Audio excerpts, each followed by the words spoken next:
Okay, we're back now in the Apollo Flight Control Room where many historical missions were flown. And I think Selena Post, who we're talking with now, was here for a lot of those missions, right? Correct. So tell us when you started here at NASA. I started on November 13th, 1967, which I have now, by looking at the crew ages, realized that 2 of our Russian friends were not yet born when I started here, and the rest of the crew were ages 12, 9, 6, and 3. So you have a little time set there for what was happening in 1967 with those of you who are listening. So how did you get started? What brought you to NASA? What was going on at the time? I was 20 years old in Houston, with a fashion career background, wanting to find a job in fashion, one car, and nothing about fashion was in the Johnson Space Center area. The closest was Gulfgate Mall at the time. So I applied for a job with Grumman Aerospace at the time, believing that only scientists and engineers who were brilliant could work for NASA directly. And I needed to not do that because I was not a brilliant engineer. So I applied with Grumman Aerospace, and they were hiring me as an engineering aide, and I thought I would safely be tucked away in a building off-site. And on the first morning of my job was told I'd go to Building 4 in astronaut training. Oh, wow. And was totally terrified. But the people were so welcoming, so warm. Dot Davis and Margaret Tatum and all of the men in the simulation branch where we worked supporting the LIM simulator were wonderful. From day one, they were so helpful. Made me feel part of the team, made us all, no matter how administrative or administrivia driven our jobs were, feel that we were an integral part of Apollo. How nice. Well, we might just insert in here real quick, Grumman, what was that? What were they doing at the time? Grumman Aerospace was the contractor chosen to build the lunar module. So it was a very exciting time for our company. They were traditionally a Navy aircraft builder. Okay. And they're still around, I think, working as with Northrop Grumman. Right, the James Webb Space Telescope and the L-Cross mission. So, but at the time, we were all getting ready for the moon landing, I'm guessing. Correct, correct. So what were your duties? My duties as an engineering aide were maintaining the math model logs, which helped make sure that the configuration of the simulator was identical to the configuration of the flight vehicle, so that the astronauts had no surprises when they actually were flying the LIM. It's quite a change from fashion. Yes, although at the time it helped. Right. Because we all did dress appropriately for the era, which meant the lady across the hall from me who had been a Kelly girl wore her white gloves to work every day. So we were that far into fashion, being proper secretaries and proper engineering aides. Well, okay, and I looked at your resume. It looks like you have quite a bit of different activities you've done over the years. So how did your career progress from there?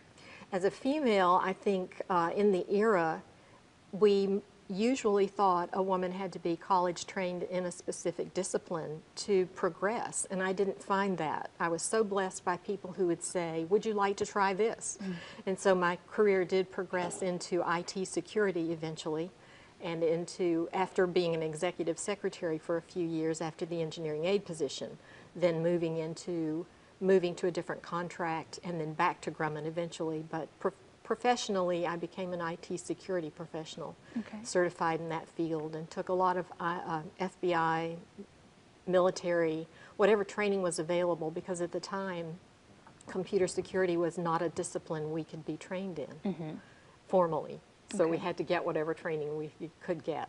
But I've always found that the men who were skilled in the systems I was supporting were so willing to come in early or stay late and give me the sort of one-on-one technical advice I needed to make sure the security requirements were met. So it was a wonderful time to be part of this whole program. And I noticed on your resume that you tried retirement, but it didn't seem like it stuck. I've retired and come back 4 times. There seems to be a real need for people who are willing to work diligently and support the customer fully. And so having begun my career on site and feeling that I actually was a NASA person in so many respects because my concerns were their concerns, that each time there were issues with a contractor making NASA really happy would be those times when they'd call me and ask me to come back. So you're making people happy. Huh? Exactly, exactly. Listening, it's just that basic listening to the requirements, listening to the customer's concerns and trying to meet those concerns. But Grumman was a company that wanted to do that. So since most of my time was with Grumman, it was a good meshing of the NASA requirements and needs with the company's ability. Okay. So looking back over all the different things you've done, do you have a favorite or most exciting time? I mean, it seems to me like it would be the Apollo time, but, you tell us. There have been so many exciting times. There have been times when, yes, Apollo, definitely when we made the lunar landing, when from a Grumman standpoint, the ascent stage worked. We didn't leave men on the moon. Everything about the vehicle worked. And then when we had the Apollo 13 crisis and the team of Grumman people came together to support using our vehicle for something it was not intended to be used for so that it became a lifeboat, that was a very exciting and rewarding time. And for me, from an IT security perspective, there were times when that field was very rewarding. We had a goal of meeting some DoD requirements when we had a DoD program here. And because of the leadership of the team that I was working with at Unisys, we won the Cogswell Award, which is a national award for security.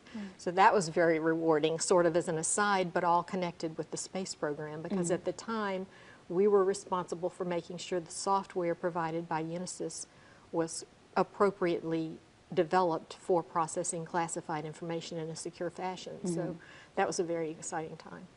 And I bet you met some interesting people over the years as well. All through the years.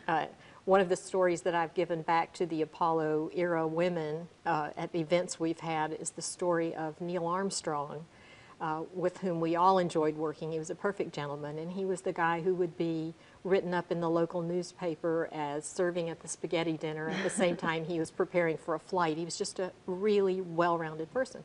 But I never actually had a conversation with him. I would speak to him and nod and smile. I sat right next to the elevator and stairwell in Building 4, so all of the astronauts going to the 4th floor from the front of the building would come by and stand there. So when he left, I came in one morning and found that the photograph that I'd had taped to the wall of him had a signature on it. And it said, "To Selena with thanks for 1,000 smiles, Neil Armstrong, Apollo 11. And I paraded up and down the hall blaming all the engineers for ruining my photograph.